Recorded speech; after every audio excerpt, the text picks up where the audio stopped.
이상민 행안부 장관에 대한 탄핵소추 의결안이 오늘 헌법재판소에 제출됐습니다. 여야가 각각 기각이다 인용이다 엇갈린 전망을 내놓고 있는 가운데 이제 헌재가 180일 안에 심판 결과를 내놔야 되는 거죠. 또 대지진 3사가 벌어진 튀르키예에는 JTBC 취재진도 직접 가서 어제부터 현장 소식을 전해드리고 있습니다. 희생자가 15,000명을 넘었다는 뉴스까지 들어오고 있는데요. 배양진 체커가 관련 내용을 정리했습니다. 네, 5시 하면 다정해 목요일 뉴스픽5 시작하겠습니다. 자, 오늘 준비한 픽부터 보겠습니다. 자, 첫 번째 픽, 헌재 시간이고요. 두 번째, 골든타임 초읽기. 세 번째 픽, 괴물 ICBM 등장. 최악의 도피범, 그리고 AI 대필 논란까지 준비했습니다. 자, 첫 번째 픽부터 가겠습니다. 오늘 오전 이상민 행정안전부 장관에 대한 국회의 탄핵소추 의결안이 헌법재판소에 제출됐습니다. 국무위원에 대해 의결이 제출된 건 탄핵 의결이 제출된 건 헌정 사상 처음입니다. 이제 헌법재판소가 180일 6개월 안에 이 장관의 탄핵 심판 결정을 내리게 됩니다. 그런데 이 순간 국회를 대표해 검사 역할, 즉 탄핵 소추위원을 맡게 된 김도읍 법제사법위원장은 대리인만 보내고 직접 모습을 드러내진 않았습니다. 대신 국회에서 신속한 심리를 바란다는 입장만 밝혔습니다. 민주당이 법사위원장 김도읍이 소추위원이 된다는 걸 모르고 탄핵소추를 밀어붙인 건 아니잖아요. 법률적으로 주어진 지위이고 조금 전에 말씀드린 민주당에서 만들은 놓고 제출하게 되는 증거자료, 참고자료, 이상민 장관으로서는 또 거기에 대응을 하지 않겠습니까? 그 자료들을 보고 헌법재판소 재판관들이 판단하는 겁니다. 설령 드라이합니다. 자, 자신의 당의 장관을 탄핵 소추해야 하는 김도읍 위원장. 곤란한 상황이 이 드라이하다라는 표현에서 그대로 드러납니다. 하지만 탄핵을 둘러싼 논란, 드라이하지만은 않습니다. 어제 본회의 포결을 앞두고 탄핵안을 설명하던 김승원 민주당 의원, 공개에 동의한 희생자들의 이름을 한 명 한 명 불렀습니다. 희생자들이 잊혀지지 않도록 역사에 기록해달라고 하십니다. 저는 유족의 뜻을 받들어 희생자 한 분 한 분 이름을 불러드리겠습니다. 김단희, 김도훈, 김동규, 김미정, 김보미. 국회가 정부에 그 책임을 물어 다시는 이 같은 비극이 발생하지 않도록 사후에라도 그 책임을 다했다라고 기록되길 바랍니다. 하지만 여당은 본회의장 의석에 이재명 방탄쇼라는 손팻말을 붙이며 의회주의 폭거다 이렇게 반발했습니다. 사사건건 기승전 이재명 방탄으로만 몰두해가지고 국회를 난장판으로 만들어버리고 이 오역의 기록을 국민들에게 고발하면서 지금의 이 반헌법적인 의회주의 폭거와 작태는 반드시 국민들에 의해서 심판받을 것이라는 점을 분명히 지적해둡니다. 네, 여야 헌재의 탄핵 심판 결과에 대해서도 엇갈린 전망을 내놓고 있습니다. 야당은 검사 정권합 쫄지만 않으면 인용이라면서 자신 있다는 태도지만 보수 인사들은 법률과 헌법 위반이 없어 100% 기각이라고 주장하고 있습니다. 하지만 이런 여야 인사들도 공통적으로 지적한 게 하나 있었습니다. 이상민 장관이 정치적, 도의적 책임은 져야 한다는 겁니다. 적어도 행안부 장관 정도면요. 자기가 정치적 책임을 지고 물러날 줄 알아야죠. 어느 정도 정리가 된 순간에 자, 지금 이제 드디어 사건은 수습은 됐습니다. 저는 이제 물러나겠습니다. 정말 죄송합니다. 이러고 물러날 줄 알아야죠. 이러다가는요. 나중에 역시 마찬가지다. 수우지심이 없었다. 이 평가를 받게 됩니다. 네, 국민의힘에서도 헌재에서 탄핵안이 기각된 뒤 이 장관이 사퇴할 가능성이 높다는 얘기까지 흘러나왔습니다. 아니면 이상민 장관이 그 이후에 난 명예를 회복했으니까 이제 제가 물러나겠습니다. 사고도 수습했고 자진 사퇴한다든지 그런 시나리오 같은 건 충분히 가능하죠. 사실은 네. 윤석열 정부에서 일관되게 한 얘기가 뭐냐면 네. 먼저 철저한 수사, 네. 조사를 하고 그다음에 책임을 지겠다라는 그렇죠. 거였거든요. 그 책임 안에는 정치적, 도의적 책임이 들어간 겁니다. 네. 그래서 지금 말씀하신 저는 그 시나리오가 가장 가능성이 높다고 보는데요. 아, 그러신가요? 예. 네. 어떻게 뭐 아셨어요?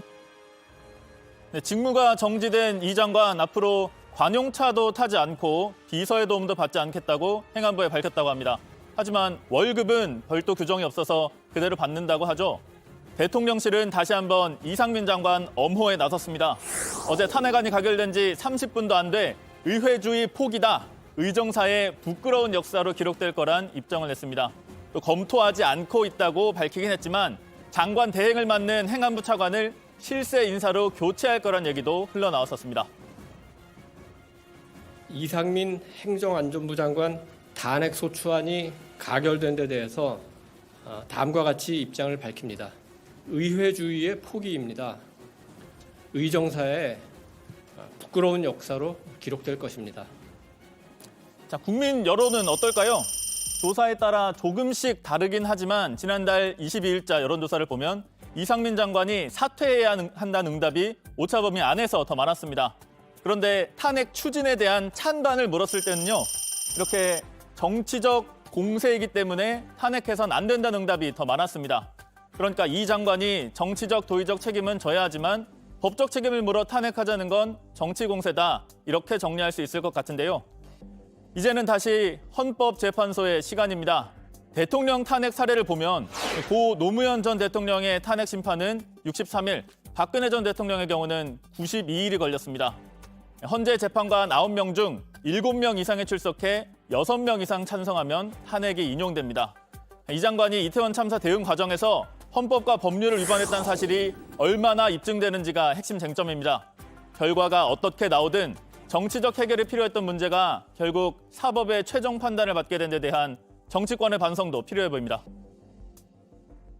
이번 참사와 관련하여 진상규명이 철저하게 이루어지도록 하고 국민 여러분께 그 과정을 투명하게 한 점 의혹 없이 공개하도록 하겠습니다. 그 결과에 따라 책임 있는 사람에 대해서는 엄정히 그 책임을 묻도록 하겠습니다. 자, 두 번째 픽입니다. 골든타임 초읽기입니다. 튀르키예 시리아 대지진 3일째입니다. 추운 날씨와 더딘 구조의 피해가 눈덩이처럼 불어나고 있습니다. 저희 JTBC 취재진도 어제부터 피해가 컸던 튀르키예 동남부 도시 산르우르파 현장을 찾아 직접 참상을 전해드리고 있습니다. 지금 보시다시피 정리하는 것 때문에 이렇게 먼지도 많이 날리고 있고 거의 제가 앵커님 목소리를 들을 수 없을 정도입니다. 뒤로 보이는 게 지금 5층 건물 2동이 완전히 무너져 내린 현장입니다. 당시 상황이 얼마나 처참했는지 볼 수가 있는데요. 네, 저희 취재진이 보내온 영상, 피해 주민들의 간절한 기도가 담겨 있습니다. 구조대원들이 맨손으로까지 잔해 더미를 치우다가 갑자기 작업을 멈추고 숨을 죽이는 모습도 있었습니다. 한참 동안 이어진 정적 속에 큰 목소리로 소리칩니다.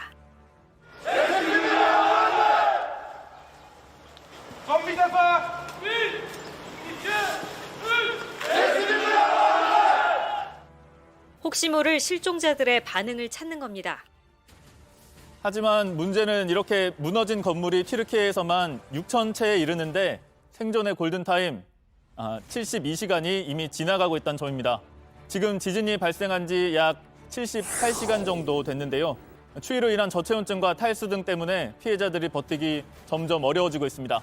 사망자는 첫날 4,000명, 둘째 날 9,000명에 이어 오늘은 15,000명까지 늘어났습니다. 물과 연료, 전기까지 끊기면서 생존자들까지 어려운 상황에 처했습니다. 미국 지질연구소 새 보고서에선 이번 지진으로 희생자가 10만 명이 넘을 가능성이 14%에 이른다고 분석했습니다. 거리 한복판에 시신이 방치되고 잔해 더미 속에서 실종자의 목소리가 들려도 구할 수 없는 상황이 이어지고 있습니다.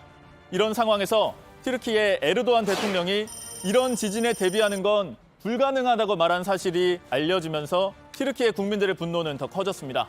에르도안 대통령이 일부 도시만 먼저 지원했다는 주장까지 퍼지고 있습니다.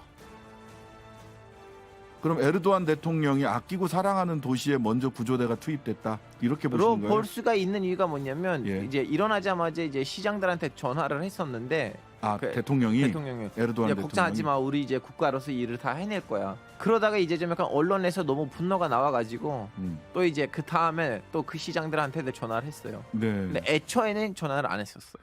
그러니까 에르도안 대통령이 자기가 아끼는 시장한테만 먼저 전화를 아끼는 했다. 시장이라는 거 뭐냐면 자기 땅에서 당선되는 사람들이에요.